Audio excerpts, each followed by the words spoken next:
Welcome to the Infographic Design Challenge Project Reviews. I'm happy you're here. I'm going to spend a couple minutes kind of stalling a little bit to see if people can pop on live.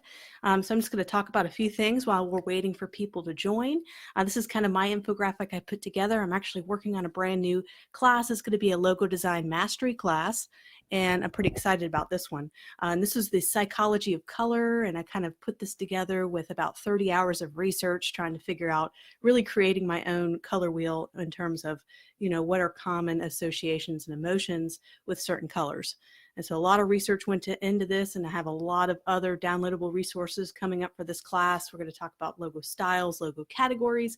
We're going to do lots of different logo designs for this next class. It's going to be an intermediate level class. So just kind of letting you know what I'm working on in terms of this graphic, just kind of showing you an example of an infographic that I put together, trying to incorporate color, trying to make sure there's balance with everything in the infographic is easy to read. So just kind of looking at good qualities of infographics. And let me tell you, infographics are probably the hardest graphic design project out there because it requires you to know iconography, so working with icons, developing icons, working with type, and knowing how to work with typography, knowing good layout and balance, but also having the scientific mind to be able to find out what is the best way to display data and facts and figures and how to do that and how to chart. So all that has to come together to create infographics. So anyone who did an infographic, no matter what the quality is or no matter what your skill level was, if you did a project, I commend you because it's really a challenging project, as you guys probably found out.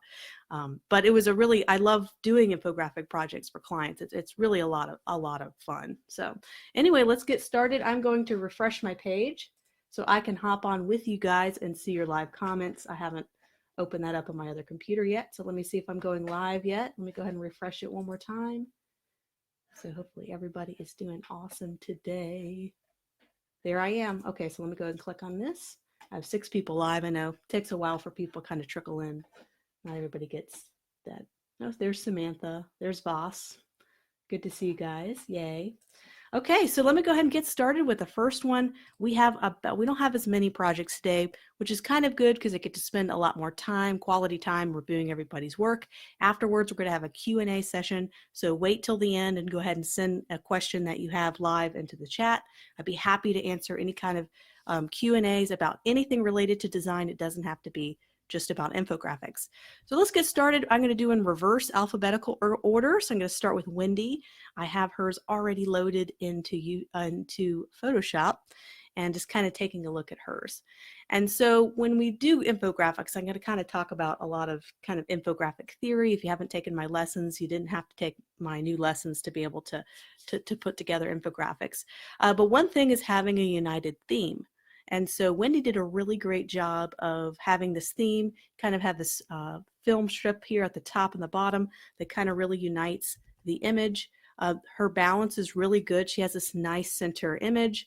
It's a headline. It draws my eye into the center of the infographic, which is what you want.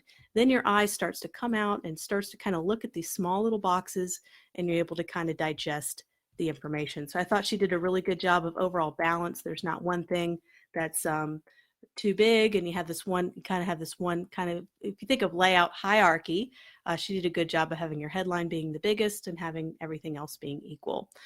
So in terms of maybe some suggestions, let's talk about some of the positive things. I kind of like how she highlighted this YouTube with yellow because it makes me kind of draw my eye to the red, and that is the most important number that in this particular bar graph.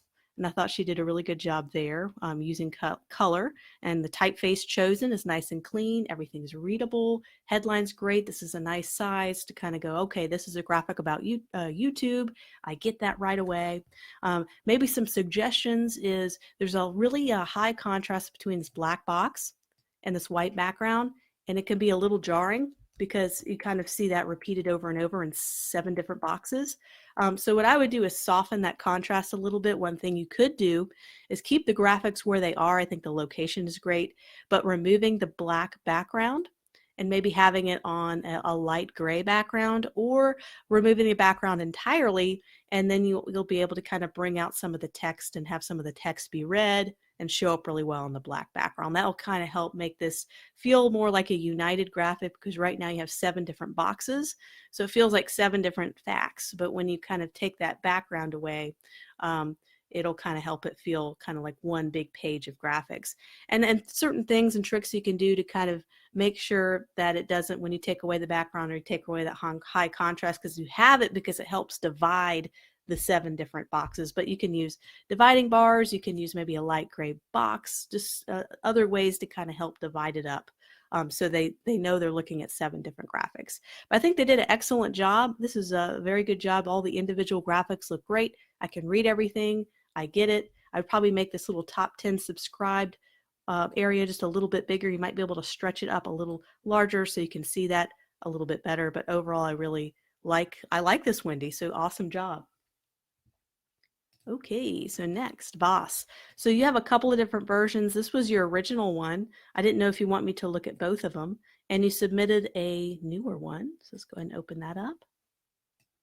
Okay, so let's look at the first one that you submitted. And I really like the color palette choices that you have. The blues and the greens are a really nice complement colors, or they're really analogous colors when you look at the color wheel, but they flow really nicely together. I like how you have a red here. It really kind of helps that particular pie slice stand out. So this is the market share for Albania for smartphones and tablets. So you have kind of your Windows, you have your Android, and then you have kind of another Android. I'm not sure why there's 2 Androids, but perhaps, oh, there it is, smartphones. So here's what I would probably do is you have this, we need to connect that to the pie a little bit more. So just kind of have it a little bit lower so that this doesn't look like a separate heading, but this looks like it's a heading for each one of these. So just kind of bringing these down, making it feel more connected to the pies, because at first I didn't quite know what the difference between the 2 pies were. So just kind of bringing this type down closer. I think the pies, they look great. They're nice and readable. I like this typeface. It looks like Helvetica or something, very nice and chunky, nice bold weight. I think that looks really good. All platforms combined. So there's all the platforms combined. I think this looks good. So let's take a look at your other one. Let me just look at kind of some operating systems. I'm just looking at the comments every once in a while.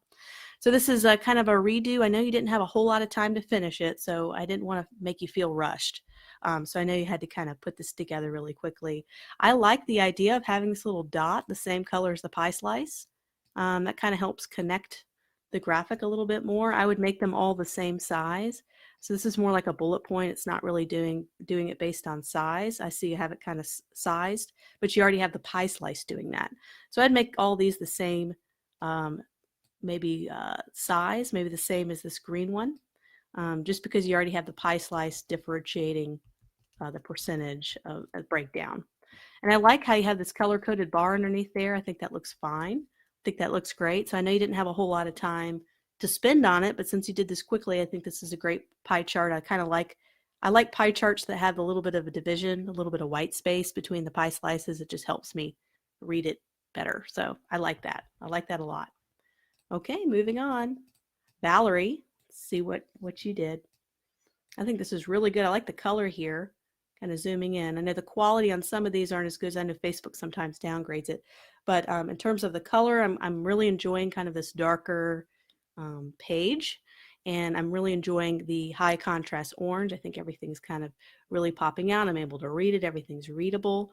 Everything's nice. I kind of like how I can tell you took some of the lessons, the infographic lessons, because I kind of see the hand kind of popping out here, kind of a nice layered effect. So that looks really nice. I can easily read that 69% of foster children return to their families. And it might just be that the quality of the photo got downgraded on Facebook, but maybe on your original it's a little easier to read. But this little green, I'm having a hard time reading the green on top. So what you could do is you could still keep it in the green family, but just lighten it up a little bit. It's still going to be green, but just kind of moving it up and kind of lightening the shade just so it's a little more readable.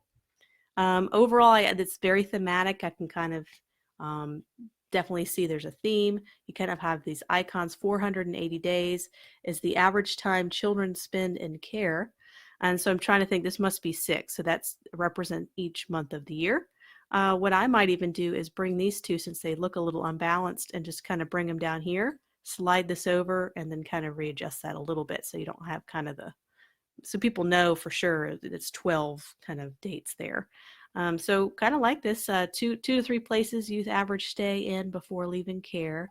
Okay, breakdown by race. So that we kind of did the pie chart thing there, or yeah. So that looks really good in Ramsey County. So what I would do is maybe just cut, this is such a small detail, just kind of cut that a little bit so you don't have too much of this extra stuff hanging out there. A little more breathing room right here on the edge of your name, or on the edge of the headline. I can't talk today. Whew, I need to wake up. I need some coffee. So yeah, this is really good. Just kind of make sure you lighten up that green. Maybe even bring out the orange instead of green. That might help that one pop out and be a little bit readable. So very nice, very nice. So tan, oh, this is lovely. This is a good one. It's a great example. And this is a nice crisp image too, so you can kind of see how everything looks. So this is gorgeous. So this is the nine fundal laws of drawing. And this is incredibly gorgeous. So very easy to read. I love these dividing, separating bars. It helps my eye break it down. If you did not have those, if you did not have these at all, it would be very hard to read. So those are really, really good. I like having these kind of dividing bars there. And you also have it divided in half. So this would be great for a spread in a magazine. It would work really well, but it can also work well as an 8.5 by 11 kind of horizontal flyer.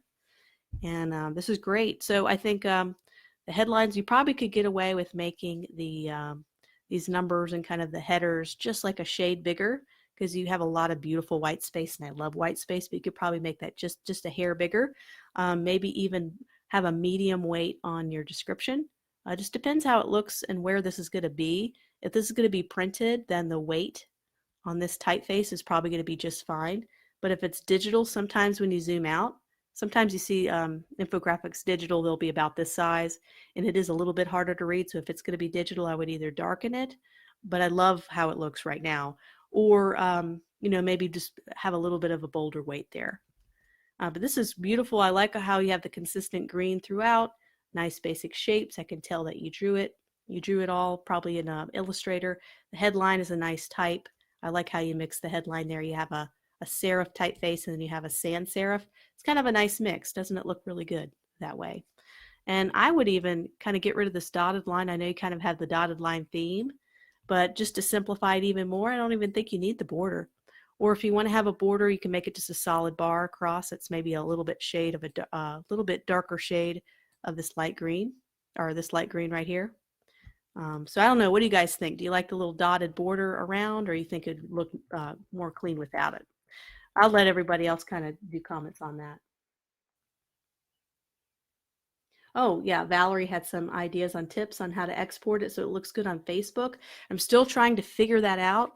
And if you're an illustrator, I would definitely make sure your document is 300 DPI. So just go into Adobe Illustrator, go to File, Document Setup, and even though you're going to be exporting this as a web document or a JPEG, I would still make sure it's 300 DPI. So let's see, let's go Export, Export As, and I would do maybe a JPEG, and then I would just kind of make sure it's 300. That'll guarantee it'll look good on all screens. And I would even do higher. Facebook will always downgrade it to what they need. But if you start off with a higher resolution and they downgrade it, it doesn't look so bad. So maybe you can even go other and do 600 DPI, kind of go, or PPI, go overboard with resolution. But yeah, just make sure it's 300 or higher. It'll be crisp if you have it at a decent size. And just make sure you go to File, Document Setup, and make sure you have it at the right size that you need. You don't want to have this little 500 by 500 pixel document. You want to have a pretty large one, maybe 2000 by 2000 pixels. So that kind of answers that question. Yeah, Facebook is horrible at that, but I guess they have to. They're dealing with millions of images, so they have to find a way to make file sizes not so large. So awesome. I really love, this is beautiful and very clean. So Steve, you're next. All right, so this is kind of an early one. And yeah, I think if this is kind of another one that maybe Facebook downgraded a little bit. I didn't have as much problems when you guys did logo designs, but maybe because infographics are just larger in size, maybe you could see the downgraded quality when you upload it to Facebook. So I'm sure there's more sharper quality out there, but just some general kind of feedback. I like this long kind of style. It's kind of how you see infographics on the web presented as the long scrollable style as opposed to being very horizontal. So I kind of like the overall vertical. It works very well on Facebook when you post these types of graphics. In terms of marathon facts, the red and the blue kind of are really, really fighting each other and making it a little bit difficult to read. So I would stick with maybe just a plain white for that marathon facts, and maybe could bring out another color, maybe this yellow. That might work really well. If you're going to keep with the blue background, you might not be able to use the red very much unless you lighten it quite a bit, make it more of the orange or make it more of the yellow, because it is a little bit harder to read. I like kind of your theme with the little steps kind of going down. So this is average marathon finishing times for men and women by age. So this is completion time. Age range is pretty easy to read. I would probably make these just a little bit bigger. You could just probably bolden the weight, make them a little bit bigger. You got some room to kind of do that so that when I zoom out, I could see kind of those details a little bit easier. But I love how you filled in the gap here. So you have this kind of a filled in as opposed to just a line. I think that reads better than if you just had a line. You kind of filled it in. So that looks really good. It's kind of going down. I like your logos here. This looks really nice. That's nice. Y is a marathon. So once again, the red is a little bit hard to read, so I just kind of update that. And I also be consistent with your type choices. So make sure whatever type choice you use here and here, just make sure they're all consistent. So make sure maybe this headline matches this typeface and color, just so that you don't have a random kind of typeface that you don't see anywhere else on the document. Same thing for down here. Make sure this type matches the one maybe up here in this yellow area. So awesome. Hey, Shawn, you have a couple of them. This is your latest one, and I'm going to kind of show where you started to kind of show people your evolution of kind of what you did there. Okay, so this one, I love the kind of coloring of this. It really works well with helping everything kind of show in a nice, clear manner. And I like the breakdown of your type. Just being super picky here, I would just make sure this is aligned. This I is aligned with the E. Being super picky here, but I like the overall balance and type choices. I like how you have type hierarchy. You have a headline, you have a subline, and then you have body copy, and they're all different sizes according to what they are.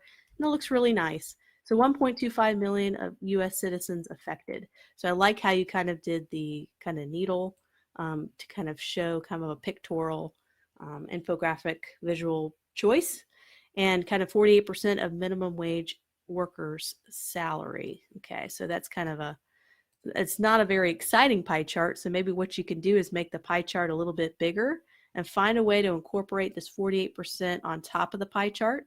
So the pie chart just doesn't look like an icon all by itself. So maybe you can have, 48% or an arrow or some kind of way to tie in that pie graphic just a little bit more. So that's kind of your first iteration. And then you have another one. This was the next one. And I really like the colors on this one. And let me go ahead and bring up your final one. Okay, so this is your final one, and this is the one you had before. And I honestly really like the colors. Let me go ahead and close out the layers. Throw that over here. I really kind of enjoy, let me go and close that one down. I like this color palette a little bit better than your new one, and I'm not sure what's up with your new one. It kind of looks like there could have been something happening with Facebook, or there's some kind of degrading of your kind of textures here. But I like the information on this one a little bit better, but I like the color of this one. So I'm going to focus a lot on this one since that's the one you said was your final. And so diabetic costs, enslaving Americans, 1.25 million US citizens affected. Just make sure you kind of do your spell check and all that. But kind of going through this, I love the contrast between the blue and the red. It looks really well. I love how you highlighted monthly supply instead of just having this whole thing be blue. You kind of highlighted it with red. That makes it pop. That looks really nice. Your chart looks really good. I might make this a little bit bigger since if you go read it about this size, it is a little small. But overall, I really like the face choice, and the colors are looking really good. So percentage of diabetics with complications impacting cost. So I like these little icons. These look fantastic. They look really good. I might even make them a little bit bigger. You have some room to explore that a little bit more. So maybe make them just maybe 40% larger, just to kind of really make sure people see those and they can associate the icon with that particular item. And I would even highlight maybe one of the bigger ones with red, or I guess it's kind of an overview. So maybe you don't need to highlight one particular one. Unrealistic and unaffordable. So you have kind of some ideas here. I would also make sure this is a little bit bigger. Maybe it kind of matches. Let's see if you have another one. You could probably afford to make this type just a little bit bigger. Maybe put it on 2 lines. So you have kind of 2 lines here and 2, just kind of spread it out a little bit more. You don't want to make it so big that it looks chunky, but maybe that, and there's the numbers right here. Just kind of spreading that out a little bit using that real estate that is so precious with these infographics. So down here with your pie chart, I would make sure you stick with your color theme. So right here, you're incorporating some colors that I haven't seen yet. So what I would do is incorporate the blue, incorporate the red, maybe bring out variations of the red, maybe add an orange, just to kind of bring in similar colors so that you're not, and I see you have the blue, but maybe incorporating the red in there and trying to kind of make that more thematic with the color, matching the color palette. And I would probably make that once again just a little bit bigger, make the pie slice maybe take up a larger space, and then have the key right here, just to kind of take up that pie slice. Looks awfully small, so it's hard for me to tell, how big they are. So overall, I like this. It's really nice. I really like the header. I think that's a fantastic header. I think you have the best header of the bunch. That looks really nice, really entices me to read it, and just looks, it's really clean typography. So awesome. Awesome job, Shawn. Okay. Oh, that's another thing Wendy just brought up, the alternating. This is great. And I really like this color palette the best. So I'm going to open this up. I do this a lot in infographics. I've done this with probably every infographic I have, where I have multiple pieces. I do this alternating background. So you have kind of a light background and then a slightly darker. And there's some contrast. It's not super duper dark. It's not like black and white, but it's like a little subtle difference where my eye can help divide all these different graphics up by kind of having that off and on switched effect. I think that looks great. That's a method that I have used a lot. I think it works to break everything down for people. So Sara, you had a couple of infographics. So let's take a look at Sara's. Ooh, this is beautiful. So I can see everything really well. The balance is great. Beautiful header. Nice pop of pink there. I see how you have this really nice pop of pink, but you're not overusing it. You're using it and the things that matter the most, which is here and here. You're just using it a little bit. You're not overusing it. I think that looks really great. What I also love is she helped to break up the background a little bit by having this kind of yellow, kind of light yellow box here. It really helps divide the infographic a little bit into like a top half, a middle half, and a bottom. And so it makes it a little less overwhelming when I look at the infographic, because it's kind of nicely broken down visually for me. And I love that logo. I don't know if you did that logo, but that looks really good. At least 88,500 tons of waste were collected, which equals 8.8 Eiffel Towers. Wow, that's a lot. I really love this little graphic here. You really nailed it in terms of having 8.8. I see you kind of cut that one a bit off to show the 0.8. That's brilliant. That looks wonderful. I can easily interpret that data. And let me go ahead and scroll down to the bottom part. So almost half of the weight was glass and plastic. So glass, plastic, metal, I think these look really good. Of the waste collected, 50% was taken to be recycled. You have the little recycle icon back there just to remind us of recycling, get recycling in our head when we read that graphic. So this is well done. Well done. This is a really solid entry, really solid infographic, Sara. So I really like that. Okay, so she had another one, and the quality on this is not as sharp because Facebook just wasn't being nice with us. We'll have to figure out an alternative way. But I think this is really beautiful. This is breaking down survey results that she got for a feedback for worship. And maybe not that one. Maybe it's this one. This is a feedback summary, so kind of interpreting data after getting results back from a survey. And I think I love kind of how she started off with, so you have disagree, you have this kind of key chart, and she starts off with red and then it moves to green. I think that is easy for me to interpret how many people answered to which way, so I can know that this shop was enjoyable. I can tell that 16 said strongly agree, and you have it on the scale, which is really nice because it's like another level for me to know, okay, I can look at this graphic and know right away, well, this was a very important answer because 16 of them thought the workshop was enjoyable. And I can look at some of the lower answers and kind of, it's easy for me to interpret the data as someone who's really trying to figure out what's on a survey. And you'll get a lot of client work like this, where you may have to do a very tedious type of infographic. And mostly it's financial reports. I've done a lot of financial reports, and they have huge, big blocks of financial data, and I have to make it exciting because they're sending it out to their investors.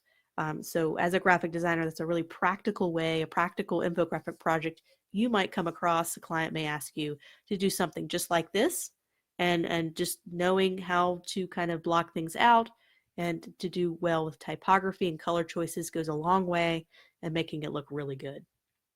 And I like the quotes on the right. That's a really clever thing to do. And the other one is the same. It's a little bit different. I actually like this one a lot. I like the difference between the bubble sizes because that kind of helps me figure out. It looks like no one disagreed. So whatever happened, whatever, I know this workshop was successful. It had really positive feedback. I know that right away. And it's obvious that a lot of people agreed. So I was able to interpret that data without really reading a whole lot of the graphic, which is the whole point. So excellent job, Sara. Okay, Samantha, let's bring you in. This is another, you guys are incredibly talented when it comes to infographic design. Look at this. This is beautiful. So I'm going to go ahead and zoom out and just show you why I really like this a lot. So this is broken down nicely by color and by blocks. So you have this nice header up at the top. You kind of have this little graphic here. You kind of have this that doesn't have a background, so it kind of breathes a little bit. And you have this nice chart. Everything's just broken down for me. I don't have to figure out where to go or how to read it. The graphics guide me very well. So I'm going to go ahead and zoom in and take a closer look. We're going to start up at the top. It's going to be breast cancer in men, an infographic about awareness. So I really love this chart because it has this really nice cast shadow here, and I can really tell it has this nice 3D look, 3D effect to it. So you just see this little 1% sliver. You can kind of see the effect that 1% has on a big 100% pie. And the background graphics, how they have kind of it cropped within the circle, it looks wonderful. And the colors look great too. I love the treatment, the photo treatment that you have here. It looks fantastic. As I scroll down, this is a really easy way to digest the information. So 88% is a 5-year survival rate for women, but for men it's lower. So it's kind of a really important fact. I like the kind of the drop shadows and kind of how these guys pop out there.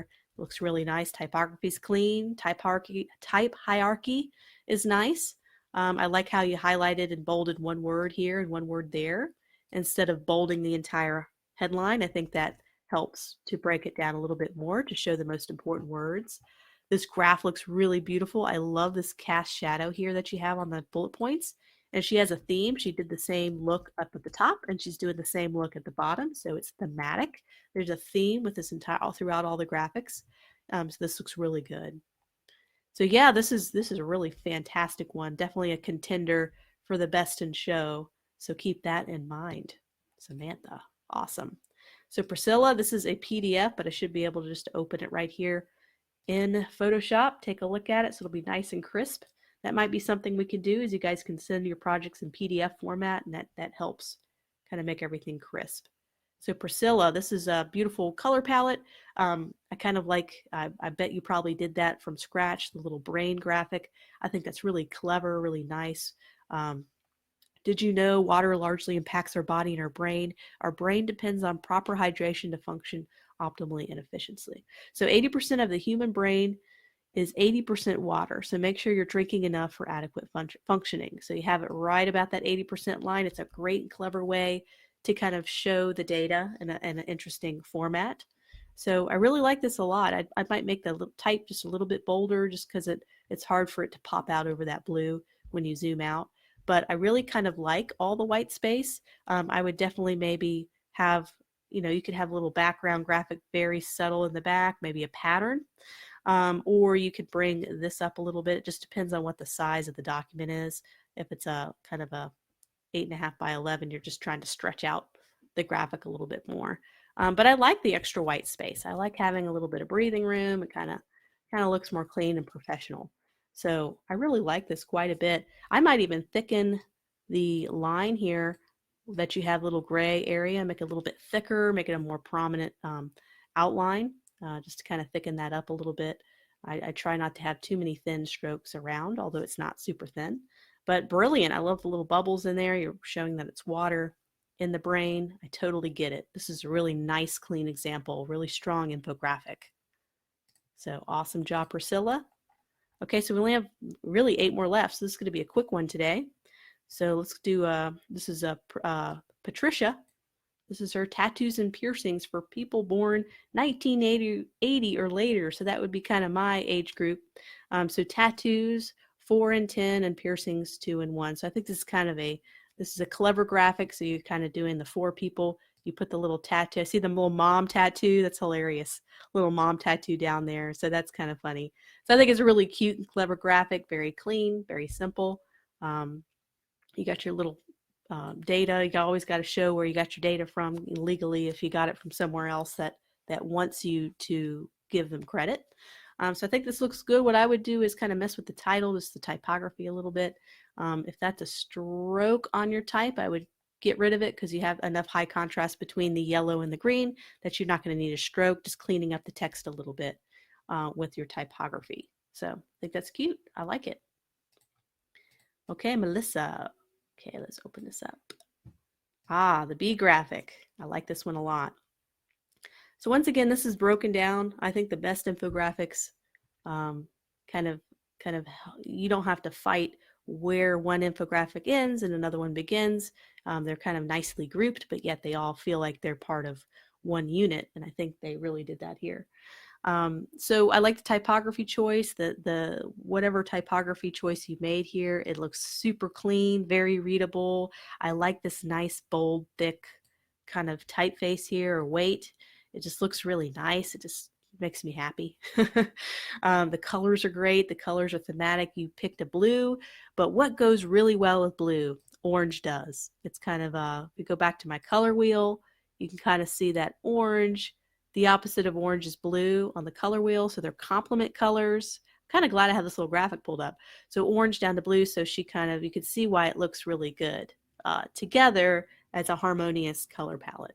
And I like the little background that you have, a little just kind of add, instead of just having a plain beige background, you kind of have that nice little honeycomb texture, just adding a little pop. And this little bee illustration, very cute. I love the thick, bold strokes. It looks very great, very illustrative. If you did that, that was a fantastic job. So the queen bee can lay up to 2,500 eggs per day. Wow, that's a lot of eggs. And I think you did that graphic really nice. I like the little crown. I think that's funny. I think that's cute. I think this is another strong entry, another contender for Best in Show. So I really like this, Melissa. This looks really nice.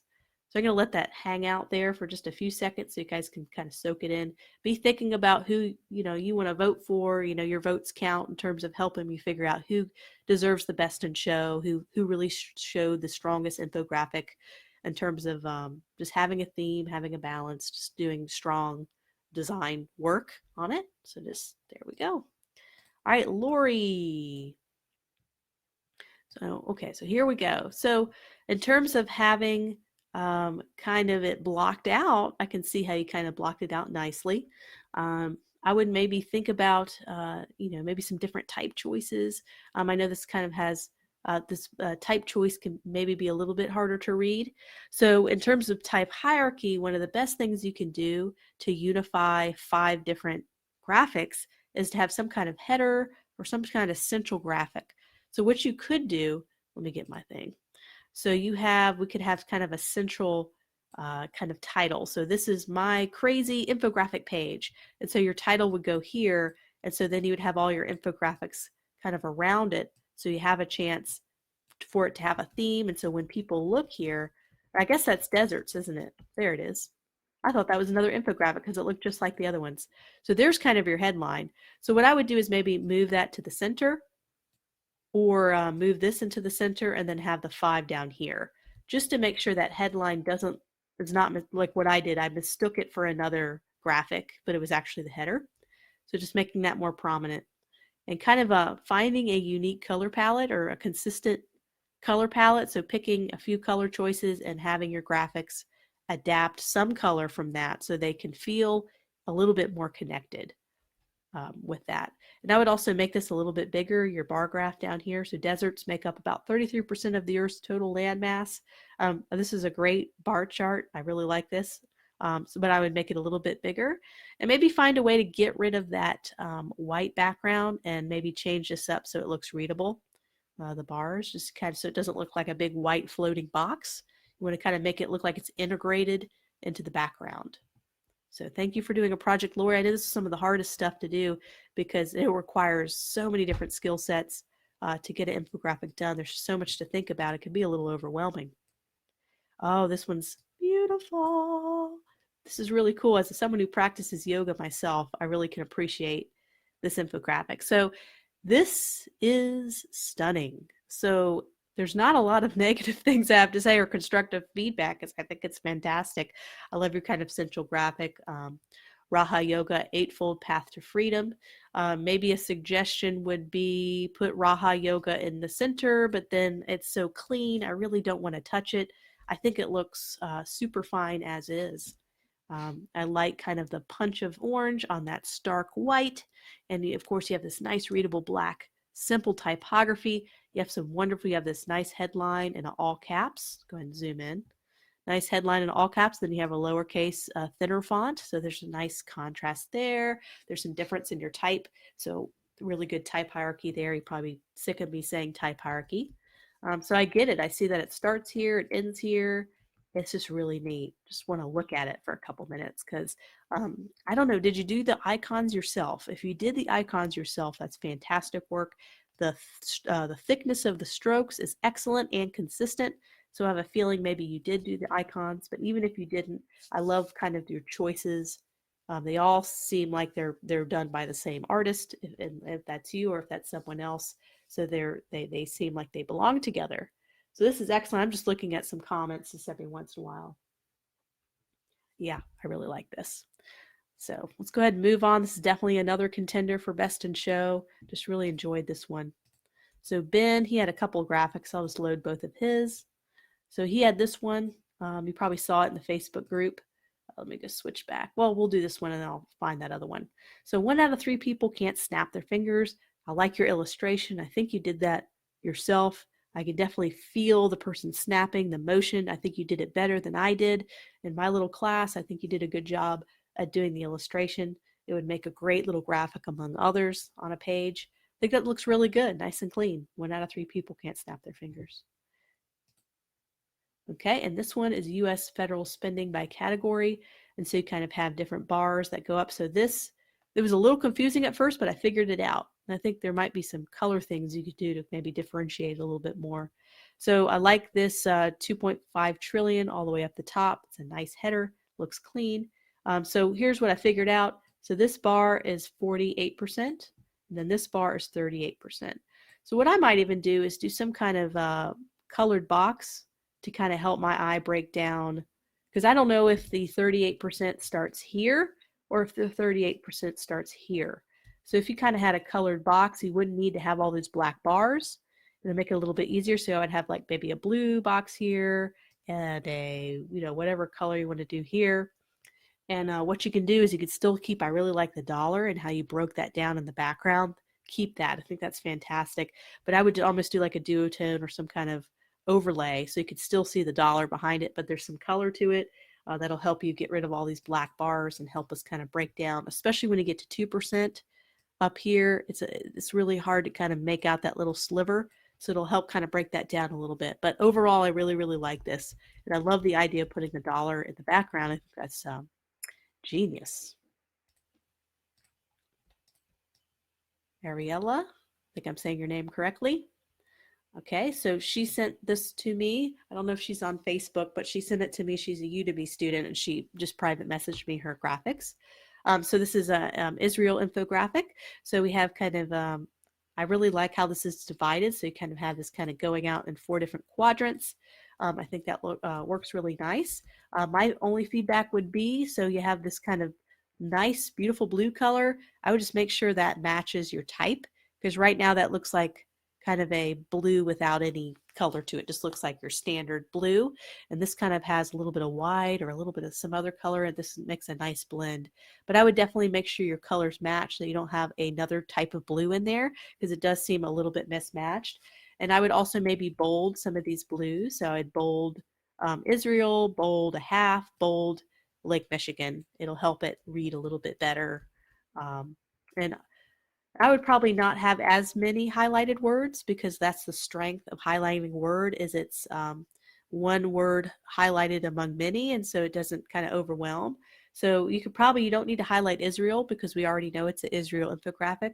So you could probably make that regular and just have Israel has, and then you can bold and highlight more museums per capita than any other country in the world. So just having that one word highlighted really help it kind of stand out a little bit better, so you don't have all these different words being blue and coming out at you. But I like your basic choices, and I like this little kind of center graphic that looks really nice. And I might even make that a little bit bold, just so it doesn't, just where it says Israel. I mean, it kind of really says what it is right away. You can even maybe change the spacing between the type to all cap and let it stretch across a little bit more. But I like this a lot. This is really cute. So this is a Israeli salad recipe. I love the way you cut out the photography and overlaid it on top of this texture. I think it makes it a really fun, like I really want to check it out. I really want to kind of see the ingredients. I love kind of an ingredient menu like this.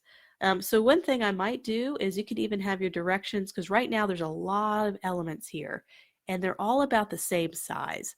So we're going to have to do something to kind of break this graphic down. I mean, one thing you could do is make your headline just a little bit bigger, and then maybe have this menu. Since this is the same size as the recipe items, I would move this menu up here to the header, and that would be one less thing that's competing with the ingredients, because right now my eye wants to read this the same as that, and it's not an actual ingredient. So I'd kind of move these somewhere and then keep these a little bit tighter together. But I like this overall. This is really cute. The little salt shaker, the little kind of etched icons. I think it's a really cute, very awesome way to present a menu. So it's really neat. All right, so we have one more left, and then I'm going to have a question and answer time. This is kind of the last one here. I know they said they didn't have a lot of time to put it together, so I'm still going to kind of review it a little bit. So I like the idea. I like the purple, I like the orange and purple. And once again, if you look at the color wheel, you have purple, orange. They're kind of a little bit close to being a complement color. That's why it works really well here. But it's kind of got a softness, a little bit of tan in there. Looks great. I really like how this looks. I like how you have some going up, kind of breaks it up a little bit. I like the type choice here. Facts looks really good. I might make interesting the same font choice as some, so you don't have 3 different type choices in one little small area. You just have 2. So that's just like something small you can do. Make sure you have enough breathing room here. So I would shift all this over so that you have at least this clear of text, so it doesn't feel like it's bumping right up to the left. Just make sure, I know you didn't have a whole lot of time, just make sure you cut out the white part so you don't see any kind of box background. That really helps make it look more polished. So I like the idea that this is kind of going around the world because it shows motion. But I would make your type a little bit bigger. You may have to figure out some way to break this up to make it bigger. So you could say, in an average lifetime, a person will walk the equivalent. And you can have that wrap all the way around, and then down here kind of finish it out. Just a way to make that type a little bit bigger, because it is a little bit harder to read. Same thing with type choices down here. Let's see, 1, 2, maybe there's 3. I'm not sure. But yeah, just make sure you have more consistent. You don't have too many type choices in one area. And there's another one, and there's another one. So just kind of pick 2 or 3 kind of keep to those font choices to make sure it has a unifying theme. I like the idea of having the pillow graphic, kind of helps me draw my eye down there to that graphic. So there we have it, guys. We did everybody in a record time of only 46 minutes. Woohoo! So I'm going to go ahead and look and just see. There's a couple other little comments I'm going to read. Just give me just a few seconds to read them. Okay, so there's one more left. Let me pop into Skillshare. They submitted a project. I have my infographic design. If you're just interested in infographic design, I have lessons. I also have it on my next level masterclass on Udemy. If you wanted to check out, I have an hour and 20-minute infographic lessons and class. So this is it on Skillshare. I just got a comment from Rav, and he wants me to review the one that he posted on Skillshare. So there we go. Thank you for letting me know. For some reason, I did not save it on my hard drive to be able to pull up later. So I'm glad you mentioned that. So here's the graphic. How much would you weigh on other planets? So, ooh, I really like this. So instead of doing kind of your boring pie chart, they really kind of accentuated the pie slices and kind of made the bigger one taller and kind of worked its way down. And also beautiful color palette, works really well together. This is beautiful. I really love how the right side looks, and I like how it's broken down. And I like this accentuated dramatic pie slices. I think that works good. Type choices are nice. I like how you have things, I don't have my pen tool to draw on, but I like how kind of it has this curve to the type. Instead of just doing type coming out here, kind of straight across, you kind of made it curve. And I think that's brilliant. I think this looks really good. I think the left side, there's a lot of text going on. So what I might do is find a way to differentiate your text. You could do with which planet do you want to live on, make that a different color, make it a pop of that orange right here down here in Venus. And so that'll help visually separate this headline from this other type and kind of break it down a little bit more, because now it looks like one big overwhelming kind of column of text. So just finding a way, you could even put like a little bar here that has a different color on it to kind of help separate kind of the headline from some of the other items.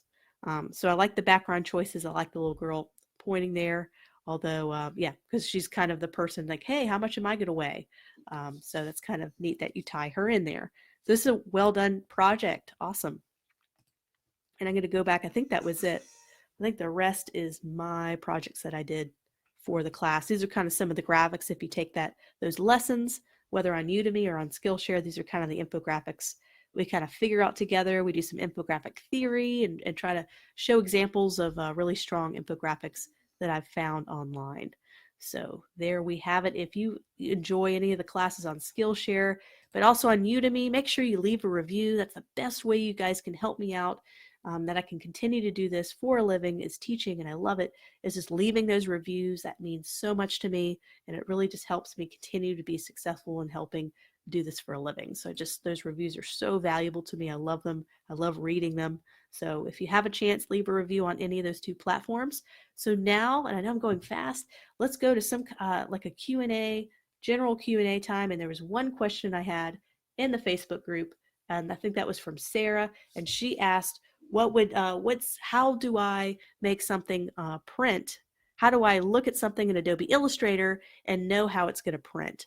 And a lot of times we get what's called proofs from the printer, and they are able to mail that to you, and you can have a physical copy, like a test print. You can see how those inks look, because it always surprises me when I get printed projects. They're always a lot darker than I imagined, because I'm looking at a bright screen, and when you print it with ink, it's always 2 or 3 shades darker, and I'm always surprised. So I always err on the side of caution and make my ink colors a little bit lighter than I think. So one tip for you, you said you didn't have a whole lot of time to get physical proofs, plus they can be very expensive.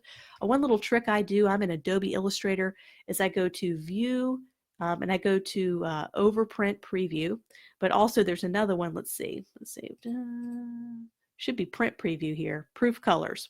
So you go to View, Proof Colors. So go ahead and make sure that's selected. And when you do to View Proof Colors, it'll actually show you and adjust some of the colors on your screen to the printed colors. And so one way to really see this in action is I'm going to do 2 boxes. Okay, one's going to be black and one's going to be a rich black. So right now that's black, and this is going to be a rich black, which, as you know, is 100% K, and then it has a little bit of ink from all the other colors. CMY. Okay, so that's a rich black, and this is just 100% black. Let me just make that 100% black, which would be down here in that swatch.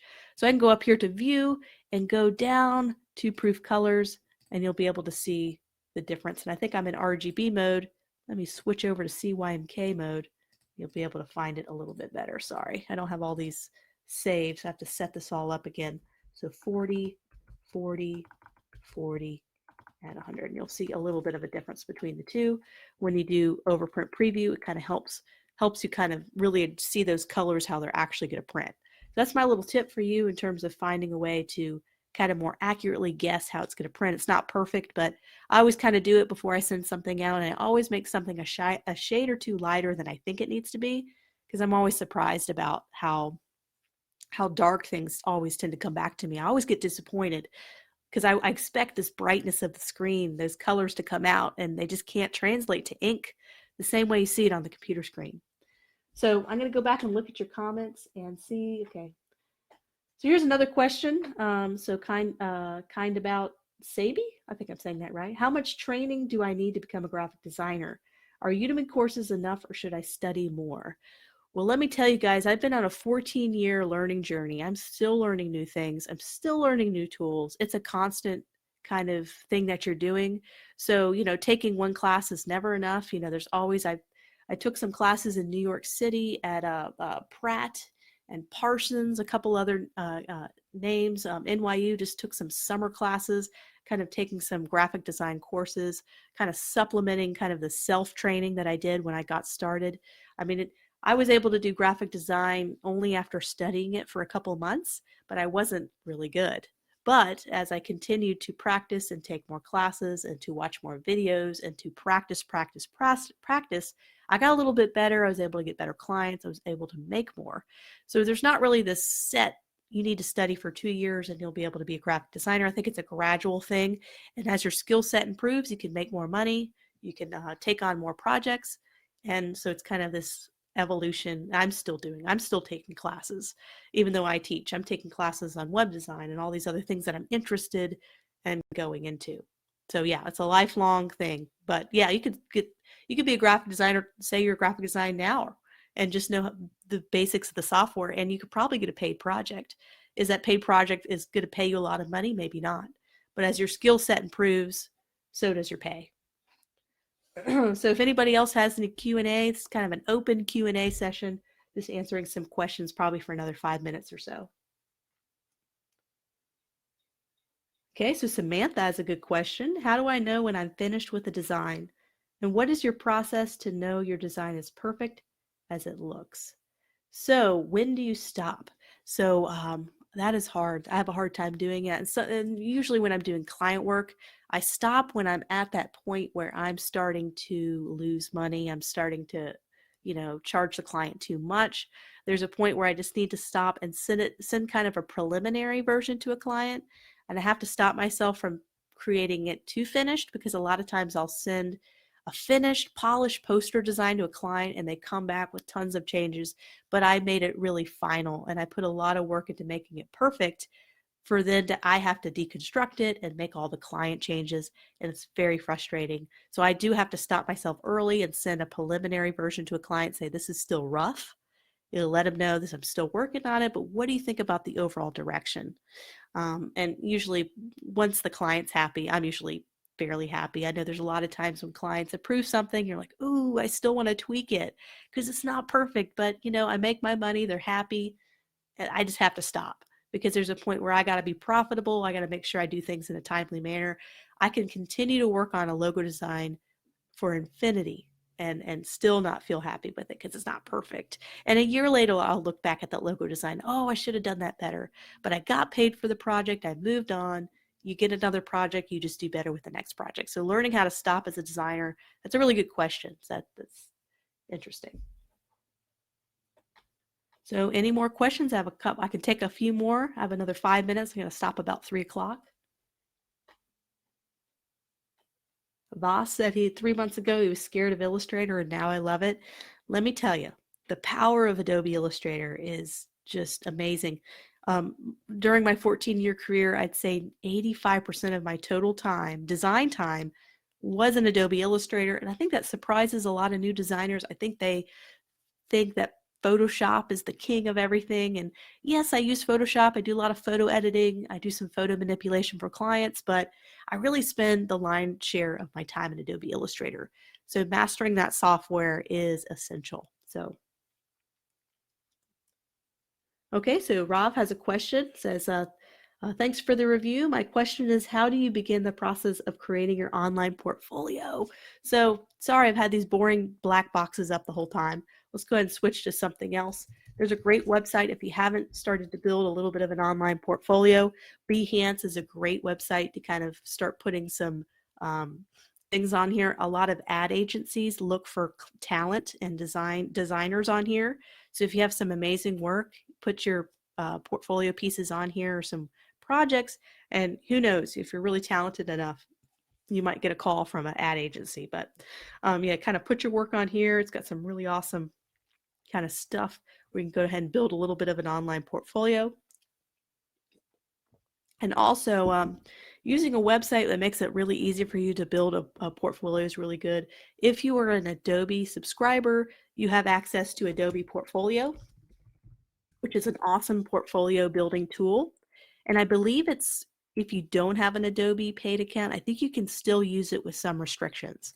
So go ahead and check it out. It's portfolio.adobe.com. You can go ahead and edit your website. My website is built using this. I don't pay anything for it because I already pay my Adobe subscription. So I don't have to pay any extra hosting. It's fantastic. It looks professional. They kind of put it all together for you. You just have to put in the type and the projects and you're done. So you can kind of create, let me go ahead, and this is kind of the one I created. It's not like super amazing, but you know, you're able to kind of put your little projects on here and they can click and find out more about them, and they have a bunch of templates. So I wouldn't go crazy making everything from scratch. I would definitely use kind of a tool like the Adobe Portfolio Builder to make life so much easier for you. They'll do nice polished templates for you. So I would do that, and also do Behance because I think that's kind of an industry standard. Kind of having some portfolio work on Behance. I think if an ad agency received your work on there or a profile link to Behance, they wouldn't think twice. I think they'd think that that would be professional enough. Yep. So any other questions? I'll take another question. Just one more. And if nobody has any questions, I'll just kind of wrap it up. This has been really fun. Let me know what you guys want to do for the next project. So we've done a logo design, we've done infographics, we've done package design. I'm trying to think if there's any kind of project you guys are dying to do. We did a book cover a while ago, but we did that in tandem with a t-shirt design.